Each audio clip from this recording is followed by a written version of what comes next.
Est-ce que vous savez que les chrétiens sont les plus méchants de la terre? Fais du bien à un chrétien, fais affaire avec un chrétien, il va détruire ton affaire. Faut vendre des choses que le chrétien vient acheter, il va prendre un crédit. Mais il va aller acheter dans un magasin dehors, il va payer cash. Mais si c'est sa propre soeur, son propre frère qui vend, il va prendre un crédit, il va jouer son frère jusqu'à dans l'église, il va couper bouche avec son frère. Les chrétiens sont comme ça. Chrétien, ce n'est pas occuper une place dans l'église. Chrétien, ce n'est pas occuper un poste auprès de l'homme de Dieu. Chrétien, ce n'est même pas être un homme de Dieu. Chrétien, c'est avoir le cœur de Dieu. Il y a des gens, merci est difficile dans leur bouche. Tu lui fais du bien. Le mot merci, M-E-R-C-I, c'est tellement lourd dans sa bouche. Il ne te donne même pas ce merci-là. Il y a des gens qui ont mal que tu leur fasses du bien. C'est-à-dire que tu leur fais du bien et puis ils te prennent en ennemi. Et ils jalousent la personne qui lui a fait du bien. Ça lui fait mal que la personne lui ait fait du bien.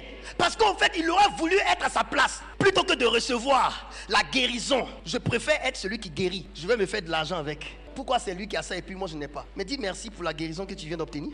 L'ingratitude est ce qui a emmené plusieurs cœurs bons autrefois à être aujourd'hui insensibles. Il y a des personnes qui aimaient faire le bien, mais aujourd'hui tu leur expliques ton problème même, ils te regardent comme ça et puis ils se souviennent de tous ceux qui leur ont fait du mal, à qui ils ont fait du bien et puis ils te laissent souffrir. En temps tu souffres vraiment, hein? C'est un qui garde pour les autres. L'ingratitude. Les cœurs sont devenus méchants. C'est pas Satan, c'est pas Dieu, c'est l'homme. L'homme qui ne sait pas reconnaître le bienfait. L'homme qui ne sait pas dire merci.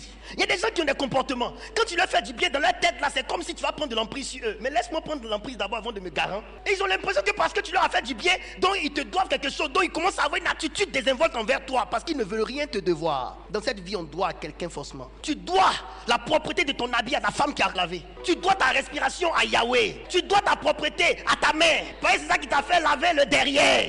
On doit quelque chose à quelqu'un ou à quelque chose. Toi, tu ne veux pas devoir à quelqu'un, mais comment toi tu es? Je vous ai dit, je ne dois rien dans ce que je suis ici là, à mon père et à mes oncles, mais je dois tout à mes enfants. C'est pourquoi quand mes enfants ont un problème, je suis là. Le monde d'aujourd'hui, tu ne donnes pas l'argent. Même si tu pries jusqu'à les portes s'ouvrent, les gens ne reconnaissent pas que prier là c'est quelque chose. Il y a des gens, ils veulent avoir des portes. Et ils s'adressent aux hommes de Dieu qui prient. Quand on finit de prier, les portes sont ouvertes. C'est là ils savent qu'ils devaient être bénis. Ils ne reconnaissent pas les prières. Pour eux, prière, c'est rien. Si prière était rien, pourquoi as-tu besoin de prière pour que tu puisses faire un pas de plus? C'est pas pour rien que vous